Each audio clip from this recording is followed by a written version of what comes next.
Welcome to our author conversation for March's reading for the 2019-2020 Marginal Syllabus. The Marginal Syllabus project convenes and sustains equity conversations in the margins of texts online using the digital annotation tool Hypothesis. I'm Joe Dillon from the Denver Writing Project. I teach humanities to seniors at Gateway High School in Aurora, Colorado, and I'll be the host for this conversation. We've got a terrific panel here to discuss this March's reading, which is titled, Let's Give Them Something to Talk and Act About, Privilege, Racism, and Oppression in the Middle School Classroom, by Ashley Boyd and Jacinda Miller. Before we get started, I'd like to ask our guests to introduce themselves.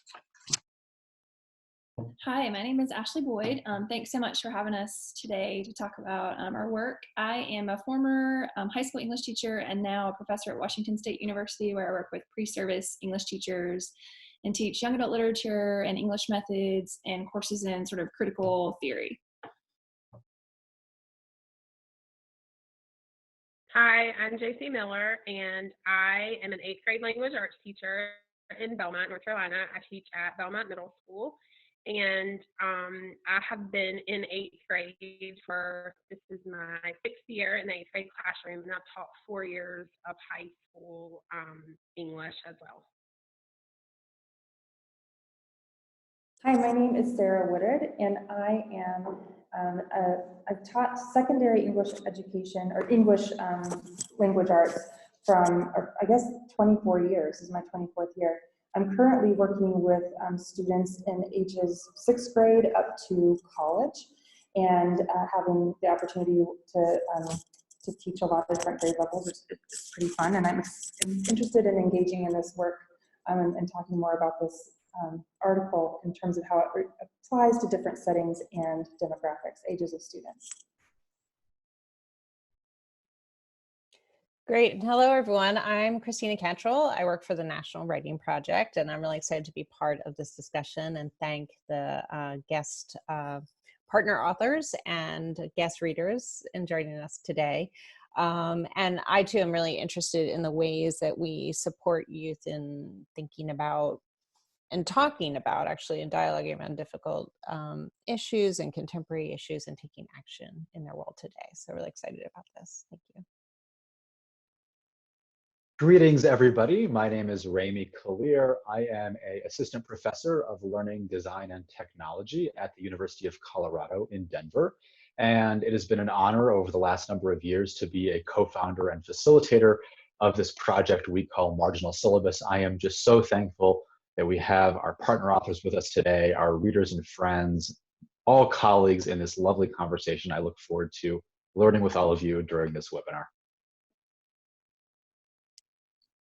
Terrific. So again, I want to echo the sentiments of Ramy, Christina, and Sarah about how thrilled we are to be able to discuss this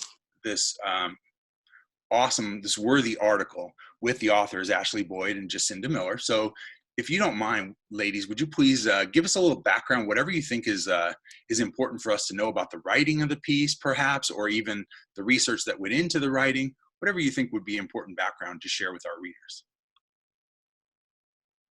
Okay, I'll start us out, and then JC, feel free to jump in. So we sort of mentioned this in the article, but JC and I actually went to school together, to the middle school where we conducted the study, and then to the same high school. And then I had sort of struck out for school and then came to Washington State University, and we reconnected sort of serendipitously, I guess, through Facebook, as our modern day connections tend to happen.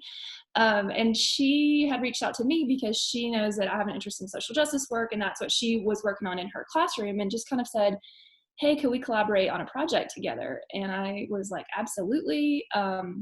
And so we started talking about kind of what she wanted to do and the conversations that she was having with her students and wanted to continue to have. And we applied for a grant. We got the grant to get some books. And I just kind of said, what do you want to do? What kind of book do you want? And she came to me with All American Boys.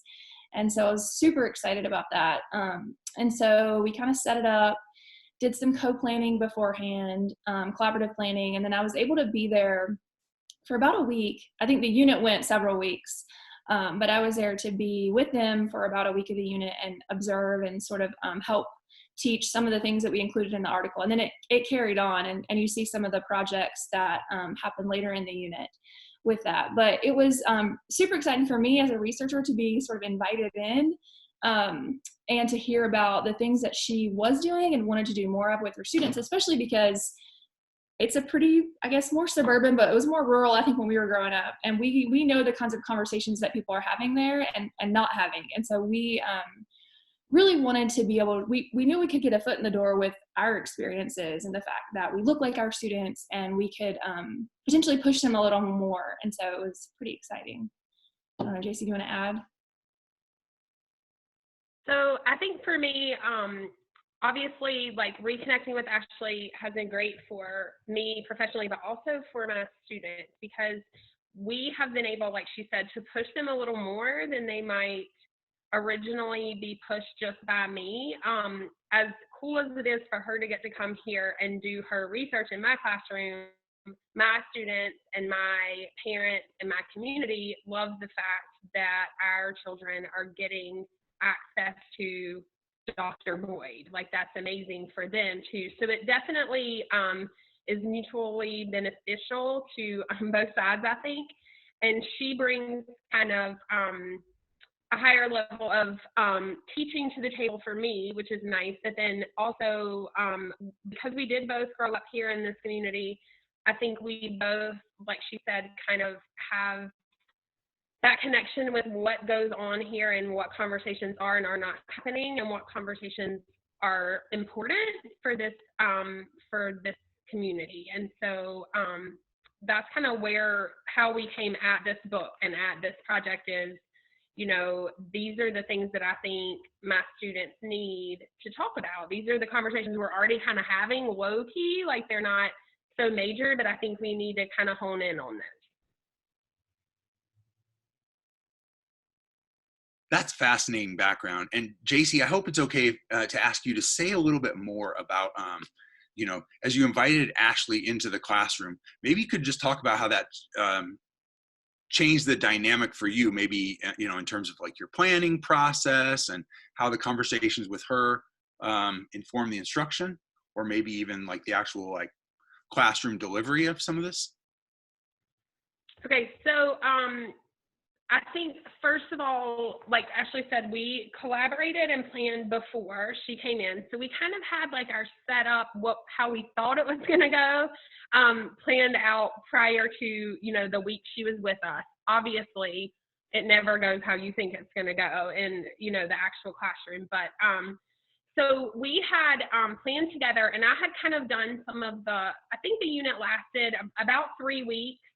And I think we had a break in there, so I mean, that may not be exact, but approximately 3 weeks. So I had kind of done the first week of the work myself. Ashley wasn't here with us.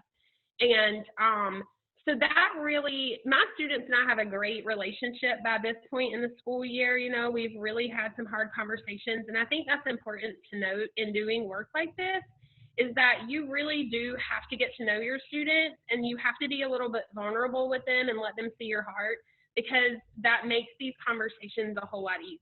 So my students and I had already done that work, and we were good to go on that front. And then when Ashley came in, I think the thing that was most impactful about her week of being here is how quickly my students built that relationship with her too. And it wasn't, I was a little bit nervous that they would be like fearful, you know, as middle school students. Dr. Boyd is here teaching us, and she teaches college students, and we're in 8th grade and we can't do this. Like, we, you know, but they were so conversational with her and so open to discussing, you know, the topics that we were talking about in the text. I think one thing that we did plan that worked out really well is that every day when the students came in, I kind of flipped instruction. They read at home independently to allow them to read at their pace, you know, and mull over like the things in the text at their own pace. And they did like tabbing through their books, you know, they would just tab different, like annotating on sticky notes, basically, just different things that they saw or that they questioned or whatever. And then we held them accountable by having a journal for them to respond to a question, a prompt every single day when they came into class. And I think that worked well in starting every day's conversation because it gave them some reflection on the 30 or 40 pages they had read the day before, which then was a great platform for us to start our activity or our conversation in the classroom that day. And then I'll just jump in because I think one thing that you also did, JC, that was really good is she wrote a really pretty extensive letter home to the parents before we started that talked about the content of the book, why she thought it was important, and then also a little bit about me and what I was doing there. So I think that kind of helped too to set the stage for students' level of comfort, parents' level of comfort. And then the kids would come in and say, like, I talked to my parents about this scene last night, or, you know, and so it wasn't like this surprise of, whoa, we were reading about what? You're talking about what? It was pretty like interesting and neat to hear in our conversation when it came up naturally, like, oh, I was talking to my dad about this last night and this is what he said, or this was his experience. And so I think that was a really good way for you to lay the foundation as well. So just kind of to add to some of that work that you did. And then we wrote in the article, we started with vocabulary too, right? So I think just laying that groundwork, it was kind of funny to me, like JC's word wall was like implicit bias, privilege. So not the normal words that you see maybe in a middle school ELA classroom, but I think the students really took to that and we could see them using that vocabulary as they read and in our conversation. So I think that was a good way to start as well, was just to give them some language to work with as we were talking about the topics. So.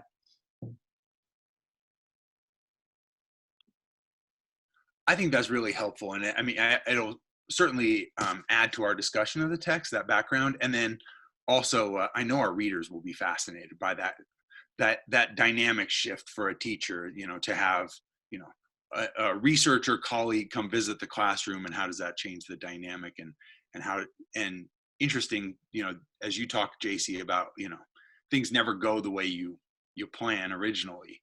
The idea that you had a, you know, thought partner there, it's fascinating. So before we get to the conversation about the text, though, I'd like to ask Raimi to give us a little background about what brings us here. What is the Marginal Syllabus Project for folks who might be watching for the first time? Yeah, thanks, Joe. And again, thank you so much to Ashley and JC for joining us today as partner authors. We're just thrilled to learn from your expertise and wisdom, and I am really eager to discuss the article that you've co-authored together. Briefly, the Marginal Syllabus is a project that since 2016 has advanced public conversation about educational equity topics, and it does so through the use of collaborative technologies and collaborative partnerships.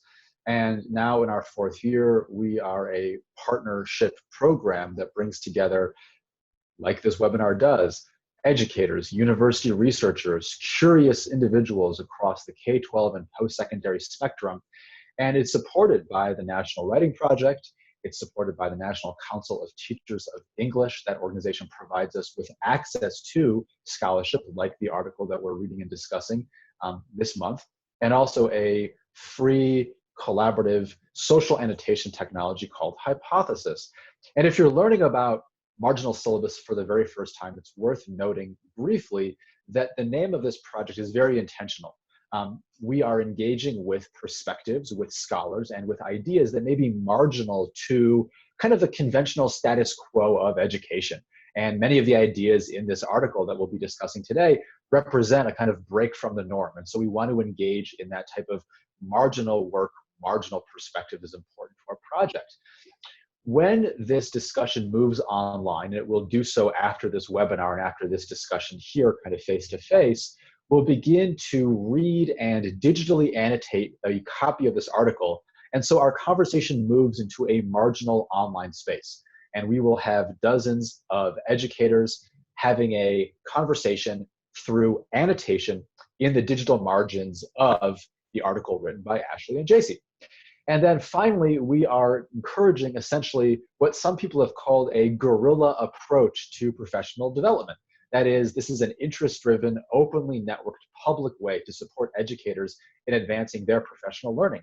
And that's a really, again, kind of marginal approach to supporting the professional learning of educators. And so those are a variety of interpretations for how we understand the work that we've been doing the past 2 years and why we call ourselves the Marginal Syllabus. There's a lot of information about us online. You can follow the hashtag Marginal Syllabus on Twitter. All of our resources are curated through the National Writing Project, specifically the Educator Innovator website. So there's much to find online in addition to this webinar and this month's annotation discussion about the article we're discussing today. I'll stop rambling and invite now our continued conversation about this really lovely article. It's great to be with everyone today. Thanks so much, Ramy. And again, just to echo your thanks for our participants here, Sarah, you've joined us as a reader. And so, I know, like me, you've probably made some notes on your article already that may have not made the internet yet, but they're still worthy of discussion. So would you like to kick off our conversation of the text?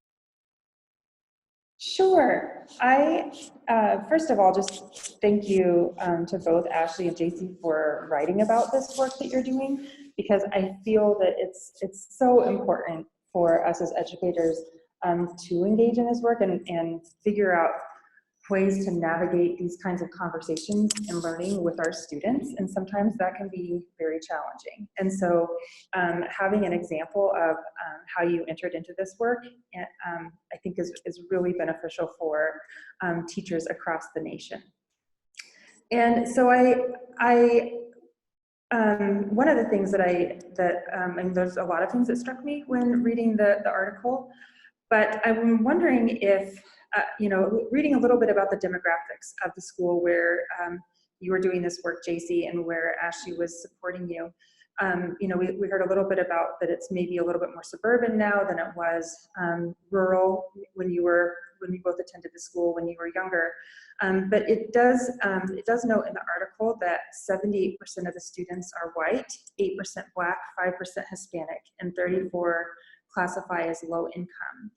And so I also think a lot about the demographics that are represented in a variety of teaching contexts across the nation.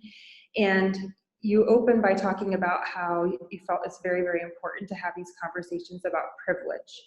And so you had a series, I think I'm trying to, I guess maybe in the article, it gives some examples of having students think about and analyze the privileges that they've had by attending the school where they attend as a resident of the town, privileges that they have from being themselves, from being a teenager. I'm wondering if maybe you could expand on that a little bit more and share maybe, in addition to, prefacing this work by sending a letter home to parents and letting some students know that you're going to engage in these conversations.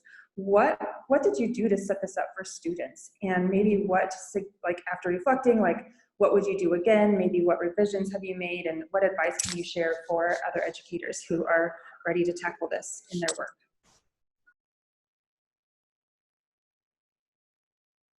So like I said, kind of in the introduction piece, the main thing for me as a practicing 8th grade teacher is that I do really, really, really focus on relationships. And so by building that relationship that we're open to conversations like this, I think that sets up, easily probably isn't the right word, but it gives us the platform that we need to launch into privilege conversation. And for a lot of my students, they didn't, like Ashley said too, they didn't really know what that word meant. I mean, obviously they know what privilege means, but not in the context in which we were talking about. And so I think letting them know what that means, but not just this is the definition that I'm talking about, but also this is what that looks like, guys. I think it gave them sort of ownership of the definition because they saw the actual application of the definition. And okay, I never thought about the privileges that I have, but now that we've written all these down, I really do have privilege. Like there are things in my life that I have by nothing I do of my own. Like it just is what I have, And so I think the first piece I would say that helps the most in that conversation is the relationship piece. I'll probably go back to that a lot today because I really do think that that's a really important part to point out. And then secondly, like I said, helping them understand what privilege looks like in their lives, no matter who they were, whether they are students that are that identify as white, or whether they are students that have a higher or lower socioeconomic status. That's not really the point. Was that everybody in the classroom had some privilege, and so they could understand it better when they saw it in their own lives. And maybe I'll just add to that. And I just do want to say thank you again for having us. And Sarah, thank you for reading the article and sharing your annotations with us. I think also, it's only one line in the article, but the Chromebooks, I know I kept going back to this with JC. I watched on Facebook and because I hadn't gone yet, how quickly that money came in. And that was something that, so the school had raised like 30,000, I don't even know. It was a lot of money for each kid to have a Chromebook within 1 week. And so I kept going back to that, like, oh my gosh, that does not happen everywhere. And it was just folks in the community just giving money. And so I think we modeled a lot with that. Like, we talked about the Chromebooks, we talked about who gave the money, how that happened. And then we also, I think JC and I both shared our own privileges. So I think that modeling helped a lot too, like talking about growing up in this town or our families or the advantages that we have that we did not necessarily earn, but that were kind of bestowed upon us. And so I think that also helped to open the conversation towards privileges. And then I think too, like, as they read more and they related more, I think, to Quinn, they then could begin to see kind of more what we meant about white privilege in particular and what that looked like. But Sarah, I think your question about maybe what we would do again is a really good one. And I think that is something that we've talked a little bit about, and we are going to get the opportunity to do this again. So we're really excited in a couple of months. And I think one of the things that we might change a little bit is that stereotype piece and focusing more on like the systemic aspects, because we had to push a lot to get to that. And so I think we've been talking about what that could look like to be, to have them come to like more of an understanding, I think, maybe as we continue to push. And then something that JC wants to do more of is empathy, like talking about empathy with students and how do we help build empathy through particularly young adult literature. So we're talking about expanding beyond All American Boys into other maybe social justice topics. So those are some changes that we're thinking about making, but we're still in conversation. So I appreciate what you're saying about the JC, about the building relationships, which I think we all agree is fundamental to the work that we do as educators. And I guess as I think about like my own teaching, there's the relationships that I create with my students, just as me as a teacher, and the different ways that maybe that plays out in learning about students individually and having conversation. And then as a whole, also, I strive to create a safe place in the classroom where students feel that they are heard, that they are seen, that they are valued. And, when I'm thinking about my own teaching practice, that's really important to do, to create that environment among students too. Not that they just trust me, but if I'm going to ask them to engage in some of this really critical work and this challenging thinking, what am I doing as a teacher to create those relationships so that my students trust one another and they feel safe and valued and respected in having these conversations where they might be they surely are representing multiple perspectives and experiences. And so I wonder if you would share just maybe something specific, a strategy or something or anything that comes to mind that you do to help create these relationships among your students in the classroom so that you can, enter into this work. So one thing that I think that it's important to note about that is Ashley and I, we started talking about this work, obviously, way before we actually did the work. And so we purposely scheduled this to be done in the spring of last school year to give my students the opportunity to build that classroom community that you're talking about. Because I think if you come out the gate in August with these deep work, like this deep conversation, they are not there. I mean, they don't know each other that way yet. And so we really wanted to be very thoughtful in when we placed this in my curriculum. I mean, and we looked at my curriculum obviously as well to see like where it would fit best, but knowing that the fall semester probably wasn't the best semester for us to have these conversations because of just what you said, building that classroom community, both me with my students, but my students among themselves too. The other thing that I do in here, and I guess like to say like what would I point out, it's hard for me to say that because it seems so organic to me. We have a lot of conversation in here. Like I think that's so important. If a topic comes up or a question comes up, like we just stop and we just have conversation about it. And so the students learn quickly how to conversate in a positive manner. And obviously, like I'm modeling that for them in saying, well, I don't know about that, but like, help me understand where you're coming from instead of you're wrong. Absolutely not, you know. But then I also try to stop them if I see eighth graders, you know, can be opinionated sometimes. And so sometimes I have to stop them and say, whoa, whoa, whoa, you know. But I think in doing that in just day-to-day work in our classroom, it's not as controversial conversation, just in daily conversation, they learn how to interact with each other that way. And I think that if I had to say what is the best, what is the best way to prepare them for more controversial topics, it is to have conversation and allow them to conversate, not just like, you know, me conversating, but them conversating with each other and me kind of mediating that conversation to help teach them and model them what the appropriate boundaries are on conversations like that.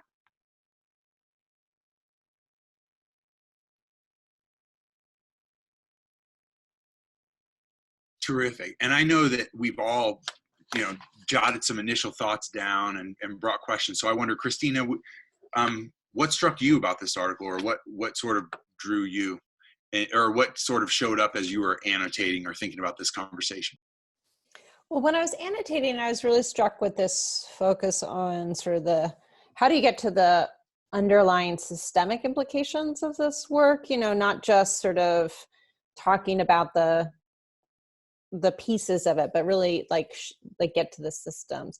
And then when you were all just speaking right now, I was thinking about the ways that, wow, you really connected a lot of the systems of the classroom together. And so, you know, so I think there's something really lovely about the connections that you made to home. And so you were talking, JC, just now about the conversations you're having in the classroom, but it also sounded like kids were talking at home about this book, and that they were bringing those conversations back to the classroom. Like those connections are a much more sort of, you know, I don't know, it just strikes me as how connected this got. And, you know, one of my questions would be, and it's helpful to know that you did this in the spring. So scaffolding that and the timeline and everything makes a lot of sense. And I was kind of curious, especially as a writing project person, the role of writing. So, because there's these conversations that you're having at home, conversations in the classroom, and then you talked about the journaling that they were doing too, which is sort of a different kind of conversation, more of an individual conversation potentially. So anyway, I was just thinking about how all these systems are playing together, and I'd love to hear a little bit more about the writing too.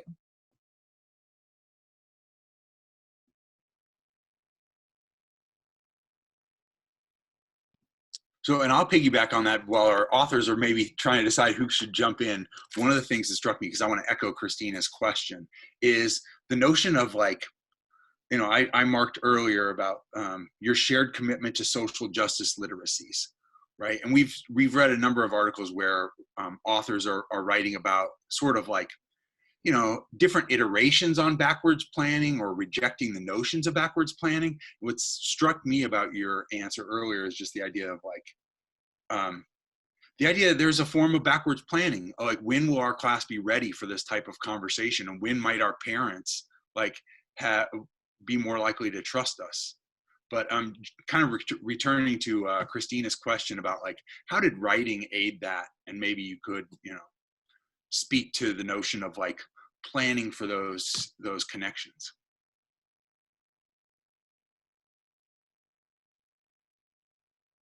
So with the students, to answer kind of how the writing helped the connection, I think the journaling that I've already kind of talked about a little bit, I think what I found that did, that gave them the opportunity, especially, I mean, I've talked a lot about our conversations, but of course, in a classroom of 30, there are going to be students that are not conversationalists. They don't want to talk. So the journaling, that writing piece gave them the opportunity to talk without having to talk. So that was insightful about their conversations at home, about what they're thinking as we talk.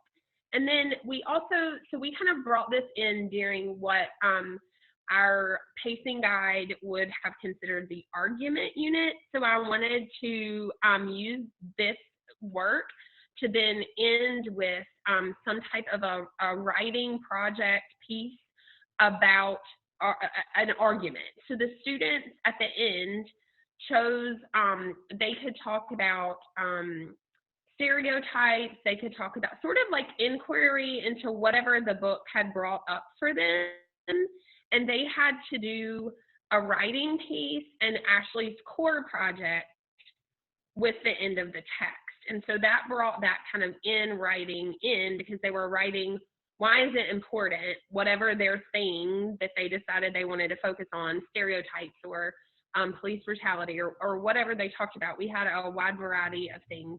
Why is that important to us, and what do we need to do to fix it, and how are we going to do that as 8th grade students? So in the article, it talks about that, and we had students do different things. Some of them wanted to make like infographics and put them around the school. Some of them wanted to make posters and put them around the school. One group wrote a rap, and it was really great because they wanted to share it with our local police department. And I was like, sure, yeah, we'll do it. And so we did it. And it was cool. I mean, so they wrote about the whys of their final little project, but then there was like an action to their writing as well, which I think with 8th graders, the more ownership you give them and the more validity you give them and the more that they realize that like they have a voice, like they can write a paper for me, but for what? Like that's just for me. And so in their minds, you know, and so they aren't about that. And if you say, okay, you're going to explain to me the whys because then you're going to do this with it, and that makes them it makes them feel heard. It makes them feel like they're valid and that their ideas are validated. And so that's one way that we incorporated writing. And then on the graffiti art thing too that we did, when they had to design their graffiti art piece, or street art, I guess is the more proper term, and explain it to me prior to putting it in the courtyard. And obviously part of that was me just making sure that we weren't going to have something out there that was like a curse word or something and I was going to, you know, be asked to leave. But also I needed to make sure that they chose what they chose with some like textual evidence backing, like what in the text stood out to you that made you choose this thing to be what you wanted to be your visual for whatever you got out of the novel. And so that was a very brief written response, but I think it gave a lot of insight into what they were seeing and what they wanted to portray to the community. I think we could write a whole separate piece on how we met the standards for JC's argument unit through this work.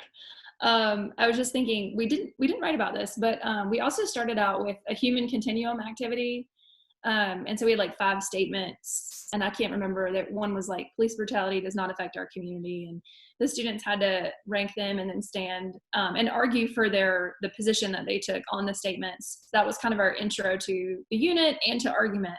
And then as JC mentioned, like they wrote their journals, and then even in the stereotypes activity, we had them write and argue that piece about how is this a stereotype that exists, and then what are the social consequences. So they had to argue for that.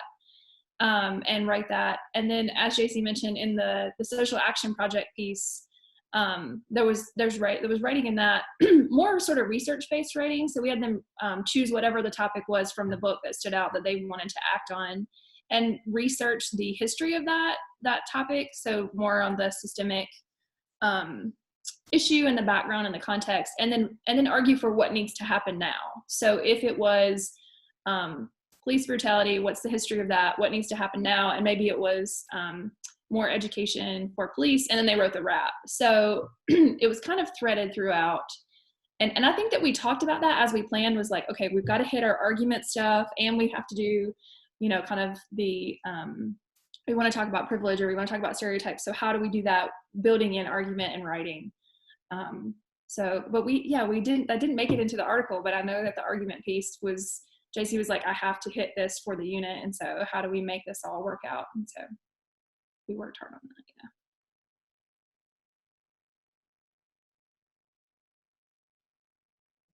that. Yeah, I'm really struck by so much in this piece, and something that I highlighted when I was reading. My copy is digital, so I couldn't hold up my little annotated article this time, but I was really struck actually by some of the kind of marking up of texts that your students were doing at the initial stages of this inquiry.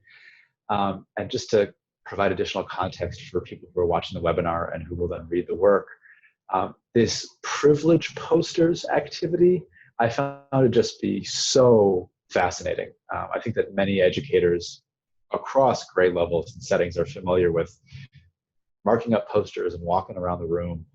The way in which the statements showed this theme of kind of systemic relationships that we've been talking about throughout this webinar, and how your students understood their kind of various positions and identities, was really fascinating for me.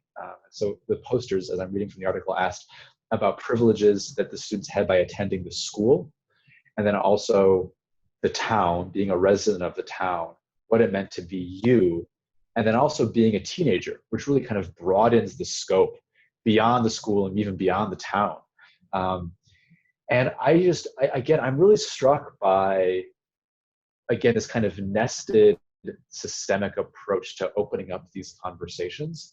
I certainly wasn't participating in those types of conversations as a 11 or 12-year-old at any point in time during my middle school career, and probably not much in my high school career as well. And so in any case, that just really struck me. And I guess if I can wrap this maybe into a question, at a number of points in the piece, you do talk about engagement with parents. And then of course, there was some type of an event connected to the revealing of the graffiti artwork that the students did. And I guess I'd be curious to hear, because it sounds like this was such a rich learning opportunity that a lot of what also occurred hasn't yet made it into this piece, and might make it into another piece at some point.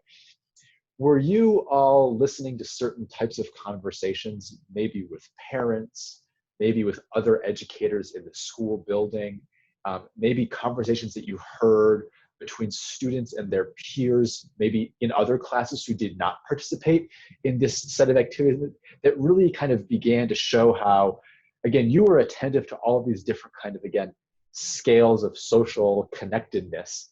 Did you also see that kind of influencing the social fabric of the school, of the town, because of the activities that took place? I hope that maybe makes sense or inspires something.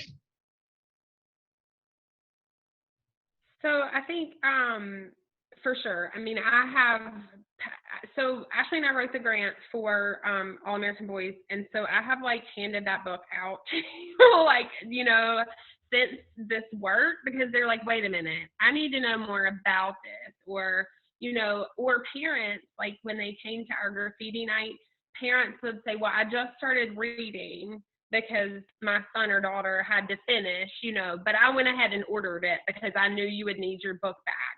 So I definitely think it did open up a lot of conversations with the students and their parents, but then also having having that community night of like the graffiti art thing, I was very astonished at how many people came to that, because it wasn't mandatory. The students all had to do a graffiti piece, like that was important, that was part of their grade. But the night inviting people in was not, that was on them. Like, I'm gonna be here, I'm gonna have snacks, if you want to come, come. And I was amazed by how many people came, even people that didn't have students in our school. So that was really cool to see, like, people that I had been talking to about our work interested enough and engaged enough with what I was telling them to want to see what my students had done, which goes back to giving my students validity. They were like, what do you mean your friends are here? They don't have students here, And I was like, yeah, but they've heard about your amazing work. And it gave them such pride. I mean, they were so filled with pride and couldn't wait to talk. I wish I had kind of, I guess I couldn't have that, like, recorded what they did during that night, because the kids would just talk. Like, an adult would walk over and be like, what's this about? And the student would be like, well, the way I saw, and we didn't practice that. They just took off, like, that's just what they did. And that was really awesome to see. And I think just to sort of affirm what JC has done, I work with pre-service teachers who are often so afraid of parents. And so I hear so often, I love this book, but I don't know if I would teach it because I don't want to deal with parents or backlash. And so to watch JC, who is pretty brave and believes in this work, do this and interact with it, and not try to hide it, like send a note home and have a community night. And yes, I want you to talk to your parents and please invite them in, was so refreshing for me, and like such a cool thing that I could go back and tell my pre-service teachers, look, these parents want to be involved. They want to have these conversations. They want to read the book too. That was just really, really neat to see. And then this year when I went back, just to sort of meet the students before we do the unit again in May, this year's students remember last year's graffiti. And so we're like, oh, Ashley's the one who was part of that. And like, okay, cool. Yeah, now we remember, we know what you're talking about. So I think it did affect the larger population of the school. And then I didn't know she was a parent. A woman stopped me and said, when I was in town, my daughter loves what y'all are doing in that class. And I was like, oh, thank you. So I think it did get conversation going and that sort of thing. But I was just so impressed with what I normally see as fear instead of just like a welcoming and embracing of conversation. And not that I don't think there could have been moments of tension. I don't want to just say it was like all great and wonderful, but I still think that there was something to be said about how open your door was, JC, and like how communicative you are with parents to sort of assuage or head off any of that before it gets to that point. And I think, that comes with experience, but it comes with your commitment also to what you're doing. So. I just wanted to share that in hearing JC talk, and of course you, Ashley, as well, about the authentic engagement that the students were experiencing. And, it's so exciting, I think, as educators when we see those moments and they take place, and it's not like we're prompting them to get excited about something. They genuinely are, and they're interested in it, and they're engaged. And so hearing about the graffiti night, and then also even if it's just the journaling in their, writer's notebooks about the different topics, they're writing for authentic purposes and audiences. And, you're also providing them a space to share that learning with a larger community. And that's, I just think, really memorable and powerful. And just, Ashley, how you were sharing that mother stopped you.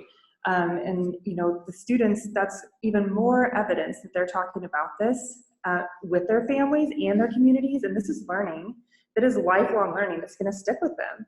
And they're going to remember this, as they progress through their education and life. And I just think that's so wonderful that you're providing that opportunity, really powerful for your students.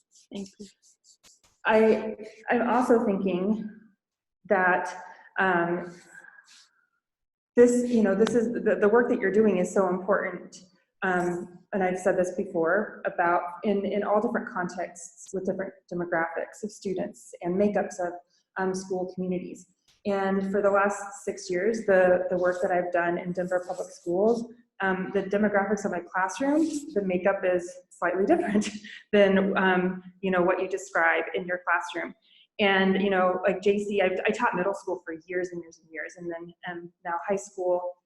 And so one of the things I'm thinking about is, when I enter in this kind of work with students, and I, maybe addressed this briefly before, but like what adjustments I would need to make if I have most of my students represent,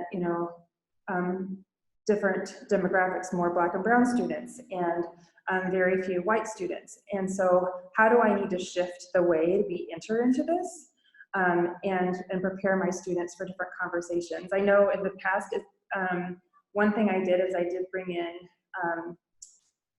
a person from the Office of Equity and Department of Equity in my district to start facilitating some conversations, just dyads where students were posing questions and then having the opportunity to talk with one another. And so like those kinds of relationships.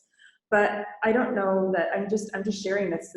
In reading your article, it's something that's prompted me to continue to reflect on how we enter in this work with different age groups. Also, I would say even at the college level, now that I'm teaching some composition classes at the college level, that this is in work with social justice literacies is not, it's something that needs to continue as far as I'm concerned.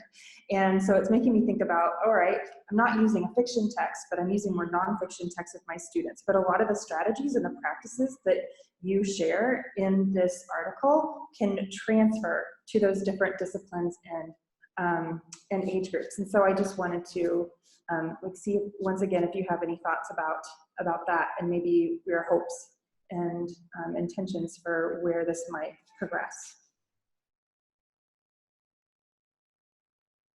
Okay, so internally, I just am finishing a nonfiction unit, and in thinking about empathy, every year I try to think about like, what do my students need? And I'm not talking about like, what do they need to be better readers? Like, what do they need to be better people? Like, what do I see that we need this year, And this year, empathy is what we need. And every year it changes, with different students and whatever. So when we got ready to do our nonfiction unit, it just wasn't very good. And I couldn't do it. I literally stood right where I'm sitting and thought, I can't do it. I cannot do the stuff that I've been given, and I've got to mix it up. So I did. So I brought in a lot of nonfiction, like memoirs, or I think there were like 3 memoirs, an autobiography, whatever. And all about how everyone has a story. And so that kind of feeds into our later fiction work with empathy. And so I started that work too with the human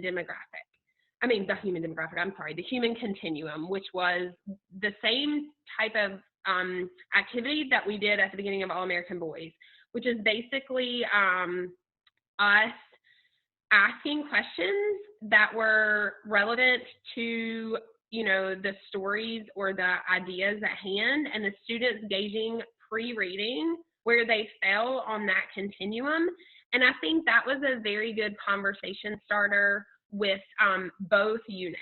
So I think that is something that works regardless of your demographic and regardless of like who you're working with, because everybody can identify their place and their understanding on that type of continuum, which is just, here's a statement about the thing. Where do you fall? Do you strongly agree? Do you know? And so I think that is one thing that I would say would help like foster those conversations and start those conversations. And I'm sure Ashley probably can jump in with more insight.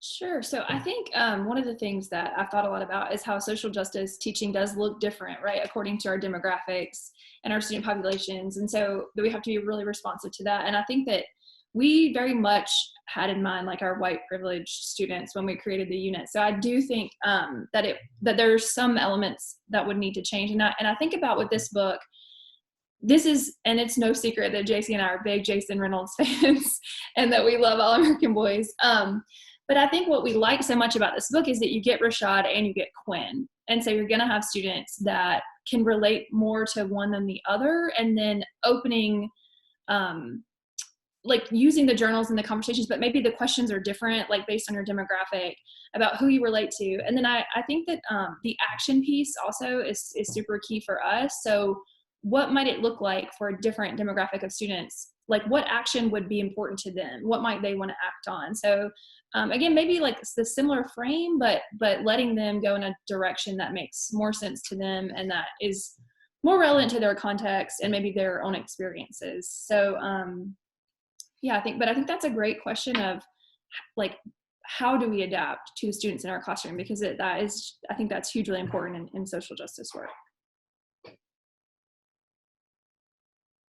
So I'm so appreciative of the opportunity to read this article and discuss it with both of you and our panel of readers. So as I prompt everybody to maybe share a final takeaway, I just wanted to share. I know it came up in the conversation that you all were talking about how you could write more, for example, about like the way you ask students to write arguments, right? Or that you could write a lot more about this unit. And it strikes me that there's so much more you could write about this, which is probably why there's a book, right? So, but I also thought it was really powerful, Ashley, how you shared what you're hearing from pre-service teachers in terms of their desire to do this work and their hesitancy to engage in this work. And I think that it really speaks to the reciprocity of the work you and JC have done, right? The idea that JC started off our conversation talking about how, oh, Dr. Boyd's coming, right? This brings a level of like, authority to the work that's happening in the classroom.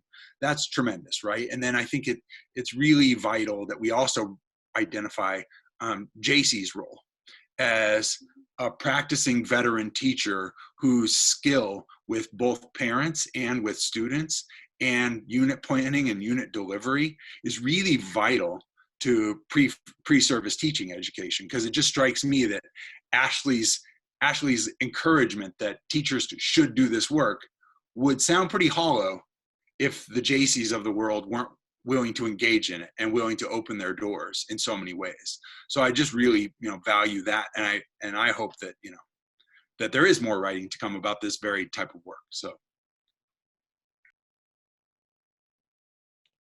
my final thoughts to echo both Sarah's thank you for writing this and what Joe said, everything that Joe said. But and I would love to see more conversation in the margins about those topics as we go into the month of March and have an opportunity to really dig into this article.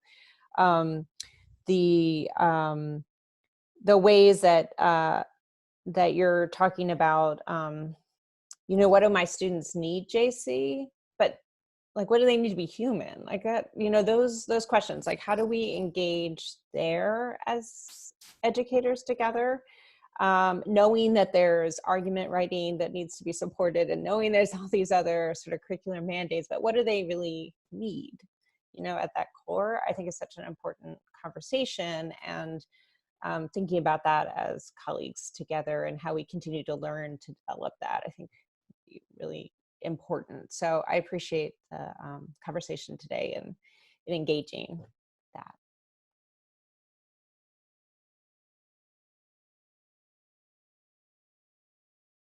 I'll just jump in briefly to say that, first of all, JC, Ashley, it is just such an honor to connect with you and to learn from you and to have access to your wisdom as represented in this article. It's just been really lovely, and I look forward to continuing the conversation again through annotation during the month of March. I want to briefly mention that this is the second time that Jason Reynolds has showed up in this current iteration of the marginal syllabus. But even more so than that, I have just been kind of amazed as we've been having this webinar discussion today, how connected your writing is to actually all of the preceding articles published in NCTE journals that are a part of the 2019-2020 marginal syllabus. This will be the 5th article in the syllabus during the 2019-2020 academic year. And if we look back at the articles that began in November and then December, January, and February, there are very concrete connections to explicitly discussing notions of whiteness in English education, to thinking about challenging the racial hierarchy of the so-called canon and how to bring in diverse texts into literacy classrooms, to thinking about youth activism and the kind of expansive nature of youth really owning their learning. And then, of course, how youth participate in a really authentic writing practices that are very much connected to a sense of identity and a sense of place. And so I am actually just really amazed at the very tight connections that your article has to previous marginal syllabus texts just in the current year's worth of readings. And so as we engage in the annotation conversation of your article publicly during the month of March, I hope that readers begin to draw these connections across contexts and studies, because this is really very, very rich. And I am just, again, so thankful that you've gifted us with this knowledge and this contribution to the marginal syllabus. Thanks again. Thank you all so much for having us. It means a lot to us to have the work sort of validated in this way and to get it out and into conversation. So we really appreciate you all reading it and talking with us about it today and inviting us to be here. So thank you. It's definitely validating, and also it inspires me to keep doing this kind of work, because I mean, while this conversation obviously sounds like it was just easy peasy or whatever, and I'm not intimidated, I am. And, you know, sometimes I do get nervous. I mean, you know, every parent isn't telling me what a great job I do. There are pockets that say, you know, like, oh, I don't know about that. And I just have to be completely upfront with them and open with them. But this is validating me as a teacher. And I appreciate you guys asking us to be a part of the marginal syllabus and this conversation today. I really appreciate that. I'll just share briefly reading the article. Honestly, I'm looking forward to more reads of it and rereading, because it's prompting me to reflect on you know, my own teaching practice, and then, like Joe and Christina and Remy shared, that I'm eager to share this with colleagues as well as pre-service teachers to continue this conversation, not only in the margins, but also in some different settings and face-to-face as well. So thank you. So thanks, everyone. And I want to end us today by thanking our viewers who are joining this 2019-2020 iteration of the Marginal Syllabus that's in partnership with NCTE, NWP, and Hypothesis. We call it Literacy, Equity, and Remarkable Notes, or LEARN for short. This fabulous article, which is Let's Give Them Something to Talk and Act About, Privilege, Racism, and Oppression in the Middle School Classroom, will be available. It'll be our March read, where folks will be annotating online. So we're excited to see what folks have to say in those margins. For updates about this project and about Educator Innovator, please subscribe to our blog and sign up for monthly newsletter at educatorinnovator.org. Follow us at @innovates_ed and use the hashtag marginal syllabus. Thanks, everyone.